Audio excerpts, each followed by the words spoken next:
campus, they're all in the know. Welcome, everybody. It's a latest live edition of Betting Weekly Hardball, part of the Betting Weekly studios under the Bet Rivers umbrella. If you're not using the Bet Rivers app, you are missing out. And apparently, it's Green Day here. Not the band, but Green Day, because we're both wearing green shirts, Wes.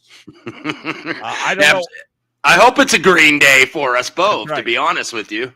A lot of wins. I had one game yesterday. I had the Royals over the Braves, so I hit that one. So I'm feeling good heading into today. How about you? How'd you do? Did you have any baseball action? I know you weren't on the show yesterday, but Did okay yesterday. Baseball's the grind, man, every single day, and especially with the deadline coming up. So, sometimes a little bit of an awkward because I know we got a small card tomorrow, and usually like this upcoming weekend. It depends on how many trades we have.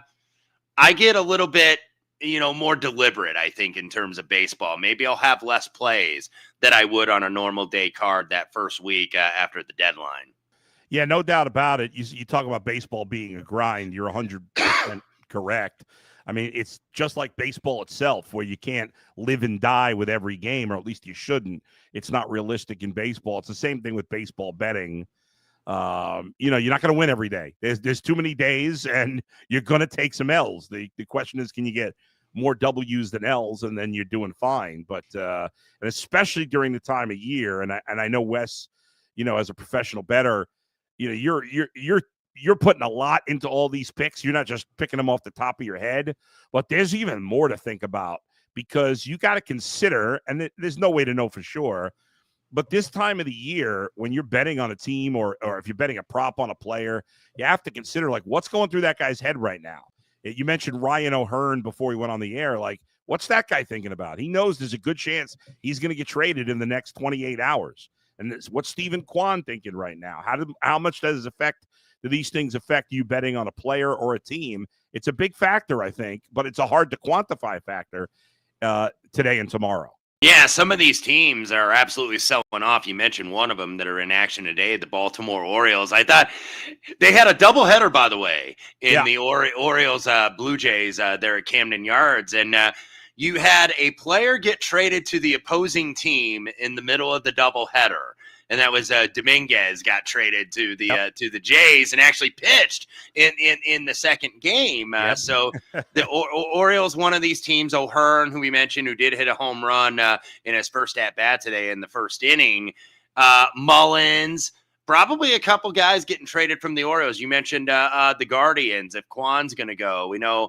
Clase already got DFA'd, so they're trying to find a new closer there. So, yeah, a lot of these teams in transition. Arizona was an early seller, of course, trading Naylor and trading Grichuk. And there's a little bit of a reaction when all of a sudden you got to, I know it's business, but you got a dude that's there, and all of a sudden he's not there anymore. Yeah, just to qualify, Clase didn't get DFA'd; he got suspended. Suspended, that's right. For the gambling, and we talked about a little bit about yesterday, but they do need a closer. You are correct. You see the score right there. So let's start with some of these games that are going on in progress because there are a number of them that are either underway or just about to get underway. You see it there. The Blue Jays and Orioles tied at 3. The Blue Jays had taken a 4-3 lead on what appeared to be a sacrifice fly by Bo Bichette in the top of the fifth inning, but they overturned the call, and so instead of 4-3 Jays, it's now 3-3 heading to the bottom of the fifth. No sacrifice fly flies into a double play. Arizona and Detroit, they're 1-1 bottom 4, and Boston leads Minnesota 2-1 top of the fourth. Do you have anything, or are you looking at anything in any of those 3 games that are already underway? Maybe look in-game under here, Toronto, Baltimore. It's 10.5 now. It did close, by the way, 9.5. But Barrios, the 3 spot there in the first where he gave up the home run to O'Hearn. And then, has really, I think, kind of settled in, though. He's pitched goose eggs the last 3 innings. He's only at 67 pitches. You're starting with the bottom of the order and the 9-hitter. So maybe we could get this kind of slowing down a little bit after that hot start, 3 spot for the O's in the first, and then the Blue Jays got 2 back in the top of the second with Straw, the 8 hitter who does not play a lot, and I think that was only his second home run of the season, had a 2-run shot. So maybe the in-game under might be something I think that's worth a poke here in Baltimore, even though we've had some high-scoring games in this series. Let's get to this. There's 4 games about to start. Well, one of them is in a rain delay. The Phillies and White Sox were supposed to start in 5 minutes. That game's in a rain delay, so it will not start on time. And interesting from a trade perspective, and we'll keep you up to date if there are any trades that go on during the show. But Adrian Hauser, who was scheduled to start for the White Sox today, was scratched. Now, normally a guy gets scratched, you think there's an injury or something. But it is entirely possible the White Sox have traded Adrian Hauser, and that's why he's been scratched. Yeah, it is going to be Alexander, the lefty, that goes for the Phillies and the White Sox. I played some under 9.5. It's right now under juiced at Bet Rivers 9 minus 122, and that's about where the market is. I just thought getaway game for both teams, and we day off tomorrow for about everybody in baseball, with the exception of 3 games. But the White Sox probably are going to have to travel today, considering they're going to Anaheim at the Big A for a spot with the Angels. So sometimes when you get both those teams travel and you get a day game at them, I at least look at the under first. That doesn't mean I necessarily bet it, even though I did here, but I at least look there because I feel like you get some quick hacks, and it's a day game during the week, so you probably don't have a big crowd. You certainly won't have it in the south side of Chicago. I don't think today in the middle of the week. So under for me with Walker and Alexander on the bumps for these 2 teams. Orioles threatening to take the lead again in the bottom of the 5th. They have a runner on third, 1 out with Jordan Westburg coming up.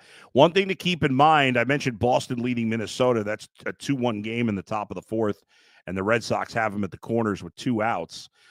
There's a report from Mark Feinsand of MLB.com. He says sources say, quote, things are moving on Joan Duran, who's the Twins closer. So there's a possibility he could get traded during this game, and that's something you might want to consider if you're thinking about making an in-game wager on this Red Sox-Twins game. Again, the Red Sox winning right now, but if the Twins do take a lead, it's possible that he gets traded within the game and you don't have their closer. Right, and you also have Zebby Matthews on the mound, the starter for the Twins today. And look, he can pile up the strikeouts here a little bit, but he's usually not a guy that goes more than 5 innings. And now you're getting to the point where it's like, okay, they're at the bottom of the order now here, 2 outs in the 4th, where if you get to the heart of that order, the 3rd time through the order, and you get to Duran and Story, how much longer is he going to go? So, you had to think, and that, by the way, got hammered today, that under 15.5 recorded outs, where you even saw at some places it was like minus $2. So I don't know how long, even though the pitch count doesn't look that bad right now. I think he's at 64 pitches now, still in the 4th with 2 outs, runners on the corners. You wonder how long he's going to go, Adam. You wonder if, if he has a boilerplate 15-pitch inning, he's already into the 80s. So, Twins bullpen going to have to get some usage, I think, today. No doubt about it. All right, 3 games about to start here in the next minute or 2. The Cubs and Brewers, that one in Milwaukee. Brewers going for the sweep, 8-3 since the break. They have a 2-game lead in the division after the Cubs have led the division for much of the year. Obviously, it's a huge one for the Cubs. It's a big difference between being a game out and 3 out. Great pitching matchup. Shota Imanaga and Freddie Peralta. Imanaga, a rare bad start last time out, but he got smoked. Peralta's pretty solid, as we all know. Anything for you in this one, Cubs Brewers? Yeah, and I think that we thought that maybe even the most optimistic Cubs fan thought Shota was due for a little regression. Maybe not 12 hits and 7 earned runs in 3 innings against the Southsiders, but still, you look, the batting average balls in play at just 222. The xFIP is almost, 1 3/4 runs higher than the ERA. So certainly some regression was anticipated. And he's been getting, been allowing a lot of like that barrel rate and some hard contact. So I don't know. I did not necessarily bet it today, and it's pretty much the price where it opened. So kind of like Freddie Peralta, maybe a little bit under strikeouts here, 6.5. in the $1.30-ish range, somewhere in that range, because I wonder how long he's going to go. I think the Brewers, are okay at least in the bullpen right now. So and they have a lot of middle relief guys too. They have those DL Halls, and it's not just so back ended. They have a lot of middle relievers on this team. So they will go ahead and use that bullpen accordingly. And I think that they could today. Freddie, we know, can go the distance, but sometimes you get that third time through the order, and then you see him labor a little bit where he's getting in those high 80s or low 90s in the pitch count. And maybe that could happen today. So Peralta under 6.5, I thought that was a little high on the strikeouts, even though he had 9 last outing. By the way, Matthews gets out of trouble in the 4th. So that's 2-1 going to the bottom of the 4th. Jordan Westberg just hit a 2-run homer for the Orioles. So they're up 5-3 in the bottom of the 5th. All right. Another game just starting. The Braves and the Royals. I mentioned I had the Royals yesterday. They're going with an opener today in Angel Zerpa. Joey Wentz, who's been a relief pitcher the last couple of years, got picked up by the Braves. He's been starting for them. So not a great pitching matchup. And it's been 2 high-scoring games here. Are you expecting a lot of runs again in this one? Maybe in the back end, but not in the front end. And you're right, 10-7, 9-6 last night. These guys, even though they're not like regular parts of the starting rotation, I feel like they got to give them a little distance today. So under first 5 and made some sense here. I think to me, this was 5.5. I still think you can get that at Bet Rivers minus $1.37. So you got to pay a little bit of a tag. But this did close 5 in some other places, or is going to close 5. So I think first 5 under made a little bit of sense with these two teams, with 2 lefties too, and unfamiliar with these guys. So maybe low scoring early, and then it picks up late. By the way, we already have a run scored in the Cubs-Brewers game. Michael Busch, on the first pitch of the game, hits a home run, and it's 1-0 Cubs. In Milwaukee, is 21st of the season. All right, another game just starting now. The Nationals and the Astros. The Astros have won the first 2 games of this series. The Nationals have Mackenzie Gore on the hill. Could he be traded? Could this be his last start as a Nat? He'll be going up against Ryan Gusto. I said the Astros have won the first 2 games. They've split the first 2 games. The Astros ended their 5-game losing streak with the win yesterday. What do you think? And how much do you factor in, if at all, Mackenzie Gore thinking about maybe getting traded? Yeah, Mackenzie Gore, I do kind of like the recorded outs today over 17.5, which basically means he has to go 6 because the Nats had to use the ball. They got a very short outing from Soroka last night. Only goes 3 1/3. So they had to use Henry and Chafin, Lara, Rutledge. So they had to cover, almost 6 innings of the game last night there in Houston. So Mackenzie Gore, we've seen the strikeout numbers kind of come back to earth. He started so hot where he's getting felt like double-digit ones every game. But recorded outs, I think, make a little bit of sense over 17.5 today. The Nationals also made a trade this afternoon where they traded 2 of their relief pitchers. So they're going to obviously they're calling guys up, but who knows if they get there in time for this game? We'll see. So to back your point of that, he may have to go longer. Yeah, they're going to be relying on him.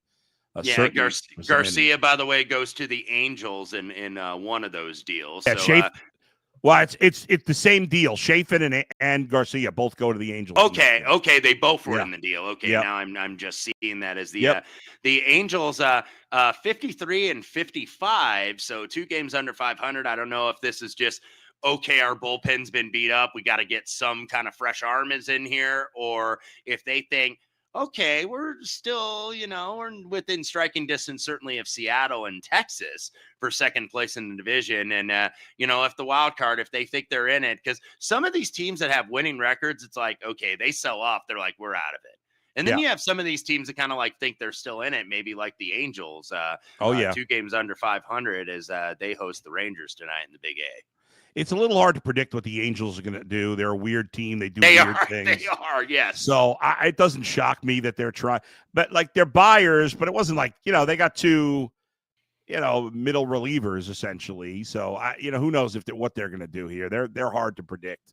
Very weird run team. It's been that way kind of for a long time, but we'll keep an eye on that. All right, let's get to the games that are not going on right now. We'll get back to the games that are and keep you up to date. But Mets and Padres, the Mets came into the series with a 7-game winning streak, West, but they've lost the first 2 to the Pods. Clay Holmes, who got off to a great start but hasn't been as good lately, he'll face Yu Darvish, who after obviously missing most of the season has been back. He's clearly not the same pitcher. We know the Padres are looking to make some trades. We know the Mets are looking to make some trades. What do you make of this matchup here? Yeah, both these teams you certainly are going to be buyers, and Yeah. I think need to be, especially the Padres side. Even though the Padres have taken the first 2 in this series, looking for the sweep. Predictably, the Mets lost on Monday, by the way, because that Sunday night baseball angle continues to work. The team that has to travel the next day to a new city, I think it's now 2-11, and the only 2 wins were the Dodgers when they were big favorites. Right. One of them, they were like 2.25 against the Marlins, I remember. But this is a tough one for me. Juan Soto, by the way, not going to be in the lineup again for the Mets today, dealing with an injury, got banged up in this series. It's hard for me to lay Yu Darvish as a favorite right now. I just that game last Thursday against St. Louis, he just doesn't look the same. Nope. And I don't know if it's the effects of the injury or if it's father time. It might be kind of a combination of both. I think with this guy, he does not look the same. I've actually split bets in this series because I did have the Padres Monday, but then I came back on the Mets yesterday, and they got boat raced late. It was a 1-1 game, and then gave up a 6 spot, I think, in the 7th, and then that was all she wrote. So nothing for me right now. I think the price is about right. Man, I don't want to lay you as a favorite, though. No, I'm not interested in this game at all. I don't trust either pitcher. Yeah, and the Mets are a weird team. It's like they'll go a week where they look great, then they'll go a week where they look terrible, and they're a very hot and cold team. So I guess that should lead me to think, well, they've lost 2, maybe they should lose again. But as you said, Yu Darvish has been so bad. I don't trust him at all. I think it's more, to me, more father time than injury, and so I think he's less likely to bounce back from that. But I guess you never know. And I think you've got a Padres bullpen, by the way, that's been used because they had Bergert go last night, so he did not go very deep in the game. So Padres have had some high bullpen usage, and you've got a guy that you're not really sure about at the back end of that rotation. Yeah, this is a pass for me. All right, if you like what you hear on our shows, sign up for our newsletter, get exclusive tips and the Free Insider magazine. Sign up for free at bettingweeklystudios.com. Next game on the docket, the Dodgers and the Reds. Shohei Ohtani gets to start against Nick Martinez. The Reds had won 4 in a row before this series. They've lost the first 2 to the Dodgers in this one. Don't know, obviously, how many innings Ohtani will pitch. I do know I don't trust Nick Martinez. What do you make of this game? Yeah, and they kind of need a little bit of length from Martinez, who remember he had that no-hitter into the 9th a few starts ago against San Diego. Ends up giving the hit up on the first pitch, but getting the win. But he's had a couple shaky ones since. That one against Miami on July 8th, I think, was a shaky start. And he's really only been going about 5 innings. They could really use some length out of him. The Reds, who have obviously had to use the bullpen here in the first 2 games, both losses. Starters really didn't go deep for Cincinnati. I think Burns went 5 2/3, and then last night it was Lodolo, who had plenty of strikeouts, but he went 5 1/3. So they've had to use these guys, Pagan and Santillan and Graham Ashcraft. So they could use some length a little bit out of Nick Martinez. Might lean over outs in this game, but nothing I've bet here. I agree. The Dodgers are too big a favorite. I don't want to bet on them, especially not knowing how long Darvish will go. To me, it's a stay away on this one. Rays at the Yankees. Zach Littell and Will Warren. Yankees had lost 4 of 5, but now it's 4 of 6 because they did win yesterday, splitting the first 2 games of this series. Any play for you here, Wes? Yeah, would maybe lean over here at 9. Zach Littell, he's given them length, and the Rays are been one of those tricky teams. And I got caught last start out going against him on the recorded outs, even though he got in a jam and had a couple innings with some pretty high traffic. But the Rays bullpen not very deep right now, so that's why you're seeing Kevin Cash, who usually I think is known for like being one of those quick hook managers when a starter gets in trouble, at least historically. But you look at this bullpen. And I think that they're short some arms right now, and the bullpen has not been good, the ones that they have had. So Zach is giving them some length. Will Warren for the Yankees, after a couple really hot starts, has not been great in recent starts. He just has, he got through 5 2/3 in the last start against Philadelphia, but Atlanta, he kind of had a struggle.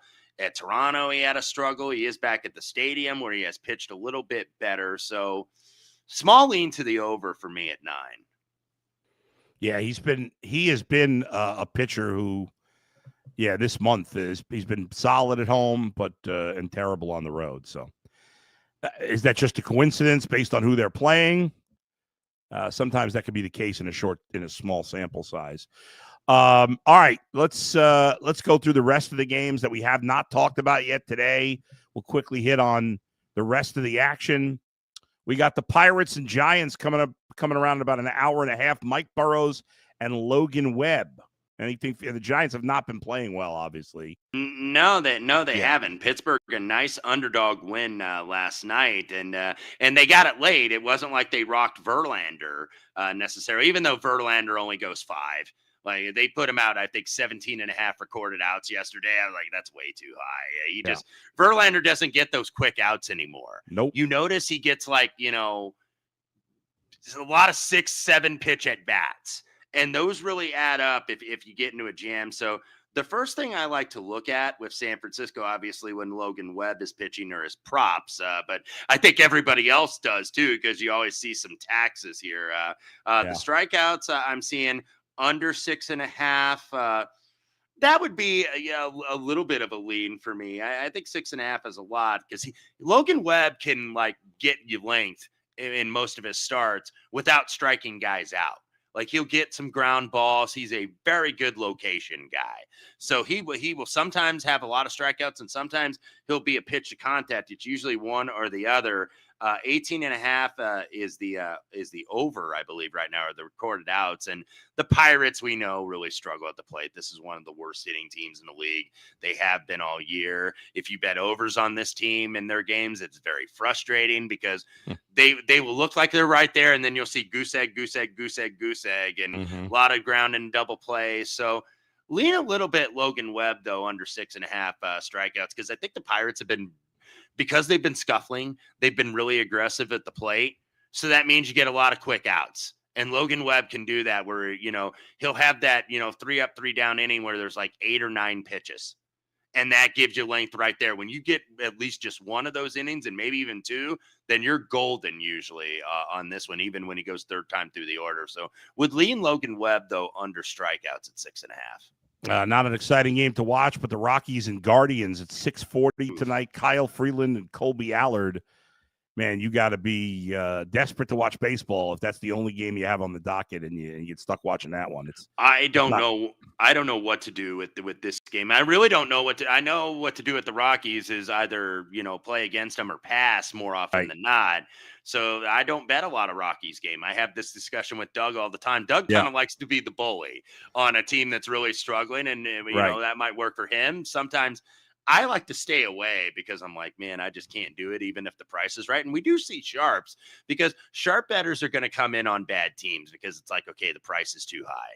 So, but I can't really do that necessarily with the Rockies. And then the Guardians, who very well, their bullpen was always so aces and so reliable. It's like, if you've got an under, even if they're ahead of pace, let's say you got under 7.5 and they got like 5 runs total in the 4th or the 5th.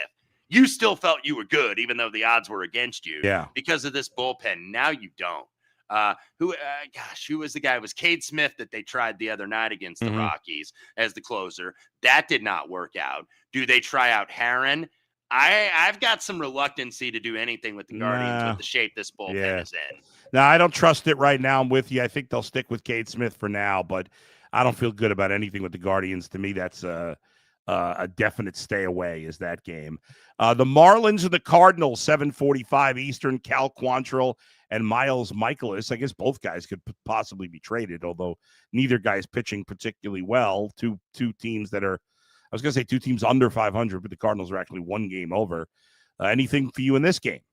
I've been burned a couple times. A couple times I've won on it, but with Miles Michaelis, I'm usually going to look to the under outs because they do not like to give. There was that one game in Wrigley, I think it was July 4th, where they kind of left him out there to die. Yeah, and yes. just because they had to get some kind of length out of him. But with Miles Michaelis, Adam, I'm usually going to look at under outs with this guy because they do not like to have him go the third time through the order. They just, we saw that a little bit with like Logan Evans in Seattle. There's certain guys that they're just trying to get 5 and that's it. Right. And I still think even with the Marlins team that can kind of be up and down at the plate, certainly we're not good Monday, but we're very good last night. Ugh. Miles Michaelis to me under outs would be my look here. I don't know if that's up at Bet Rivers right now, but it might appear later in the afternoon. And it probably is going to be like juice to the under at 15.5. And that'd be the way I'd look here. All right, two more games that we haven't hit on yet. The Rangers and the Angels, 9:38 Eastern. Nathan Eovaldi and Jose Soriano. And the Mariners and A's, 10:05 Eastern. Brian Wu, one of the more underrated pitchers, and Jeffrey Springs. Anything in either of those games for you? Yeah, I'll start with Texas and the Angels. Yeah.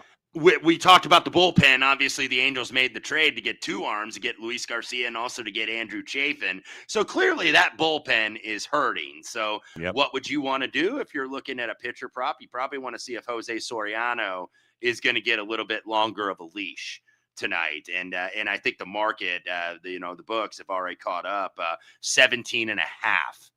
Little bit of a big tax would lean over. I think that price is right. I was hoping maybe that would be 16.5, where maybe you can get through 5 2/3 and still cash there. But I think the market knows that this Angels bullpen is absolutely decimated right now. Those that they've had to use a lot in the Seattle series, a little bit early here in the Texas series as well. So I would think Soriano is going to get at least a leash if you're looking to maybe get involved here. I was thinking my one pick of the day is to pick the Rangers today. I think they're going to win. I like that they're not that big a favorite. I mean, Eovaldi's been fantastic, and I know they're on the road, but only -117, so not a huge number. So I like the Rangers to win this game. That's my one pick of the day. No, I could certainly see that. Nate Eovaldi, 150 on the ERA. All of a sudden, we thought the Rangers were going to maybe be sellers at the deadline and like still to go tomorrow. But now all of a sudden, I got to think Bruce Bochy and his guys. It's like we're in this thing. We're 56 and 52. We are right in there in the wild card. So the Rangers, because I had some high expectations for these guys, and they really disappointed. But now they seem to be figuring it out a little bit in terms of the latter game that you mentioned, the late game tonight down out there in Sacramento. Wu and Springs, I would lean a little bit over here at 9.5 because I think some of these pitchers, the first time that they go, that mound is like a flat mound out there in San Francisco or Sacramento because it's a minor league park. So that has given some pitchers problem. And that's one of the reasons I think that you've seen some of these high scoring games out there where it's almost been Coors, California in some of those games out there in Sacramento, out of the Bay Area. So would lean over 9.5 here. And I think the market sees it the same way. By the way, in his last 65 innings, Nate Eovaldi, he's given up 6 earned runs. Wow. That's going back to that's going back to April 19th. He missed some time due to injury, but he's only had one bad start. He had his first start back from when he came back from the injured list against the Mariners. He gave up 3 runs in 3 innings. Since then, 4 starts, including against the Angels. He's pitched 23 2/3, allowed just 15 hits, 2 runs, only 1 earned on a solo homer, 6 walks, and 26 strikeouts. So this guy's pitching as well as anybody right now. Yeah, no question about it. And that's one of the reasons I think the Rangers, even though, the offense has gotten a little better, they're still I don't think, because they've had injuries, but the pitching really carrying these guys, and I think maybe not in the race to win. Obviously, the AL West with Houston, even though I think they're only 5 back as of today because the Astros have cooled off a little. Yep. But yeah, the Rangers. There's a lot of mush there in that AL wild card, and we got a little less than 50 games to go. And, that's what's interesting to see. Okay, who really thinks that they're in it? Because you look at the AL wild card right now, it'd be Yankees, Boston, Seattle. Rangers just one back of Seattle from that final spot. So does Tampa Bay think they're in it? Does Cleveland or Kansas City, where that might be a little bit of a reach? So that's going to be interesting to watch for sure. I think Tampa Bay, they never definitively go one way or the other. Right. The Guardians are 100% sellers. I think the Royals, you got to look at them as going for it. I know they're not big trades, but they traded for Randall Grichuk and they traded for Adam Frazier. Mm-hmm. They just signed Seth Lugo to an extension. So it kind of feels to me like they're going for it. So I look at them as still being in it. Or at least, and that's there's a lot more teams in the mix, I think, than maybe appears like in the NL, where NL wildcard is Cubs, Phillies, Padres. Reds and Cardinals have both kind of fallen off a little bit. Yep. So have the Giants. So be watching those teams very closely tomorrow. All right, let's wrap things up with a look at the games going on, because there's a bunch of games going on right now. Bottom of the 6th, Baltimore now leads Toronto 5-4. It's been a big day for the light-hitting Miles Straw, as you alluded to earlier. He came through again. He's 2 for 3. A run, 3 ribbies, a double, and a homer. Very rare to see Miles Straw get extra base hits, let alone 2 in one game, including a homer, but he has it today. But the Orioles still lead 5-4. Tigers lead the Diamondbacks 4-1. They just put up a 3 spot in the bottom of the 5th, including a Kerry Carpenter home run in that one. So the Tigers, who have obviously been scuffling, winning right now. Chris Paddock first start as a member now of the Detroit Tigers, and he's gone 5, only 69 pitches. Ryan Nelson, some of the regression is starting to show here in the 5th with the 2-run shot from Carpenter. That is correct. Definitely some regression expected, as you said. Boston leading Minnesota 6-1 in the top of the 5th. Red Sox have just scored 4 in the top of the 5th to kind of blow this one open. Zebby got chased like we thought he was going to. Yep, didn't get the innings, didn't get the outs, so they go to the bottom of the 5th now 6-1. Astros lead the Nats 1-0 in the top of the 2nd. Nationals do have a runners at the corners with nobody out. The Astros did score against Mackenzie Gore in the bottom of the 1st. That game in the top of the 2nd. Top of the 2nd, Braves in Kansas City scoreless. The Braves do have a runner on 2nd and 1 out in the top of the 2nd. And the Cubs and Brewers are tied 1-1 in the bottom of the 1st. Michael Busch a homer for the Cubs. William Contreras just hit a 2-out solo homer for the Brewers against Shota Imanaga. So that's where you stand there, 1-1 in the bottom of the 1st. All right, Wes, let's recap your picks for the day. What are the plays that hopefully can win some money for yourself and the others out there? Yeah, let's go with the night card here. Miles Michaelis under 15.5 outs, especially if that reemerges at Bet Rivers. That is something that is going to be a play for me. And then looking for a side, I really couldn't find a side that I actually like today. So let's go over Seattle and I want to say Oakland all the time. They're going to be in Las Vegas, I think, here eventually. Who knows? This whole thing's been a boondoggle out here. But Seattle and Sacramento over 9.5. All right, and my one pick of the day is I like the Rangers. Gave you all the numbers on Nathan Eovaldi. They're favored, but they're not a huge favorite, and I like them to win in Los Angeles or just outside of Los Angeles against the Angels. We appreciate Chris and Max for producing today. Thanks to all of you for watching and listening. We got Betting Weekly Fast Break coming your way in 27 minutes at 3 o'clock Eastern. And I'll be back tomorrow on Betting Weekly Hardball. When's your next show, Wes? I will be on the Fast Break show tomorrow on Thursday. Of course, a lot of doings in the WNBA, and some of it is even basketball related. Yeah. I'll leave it at that. Yeah, that's a good point. All right, we'll talk to you all next time. Where else but right here on Betting Weekly Hardball. See you, everybody.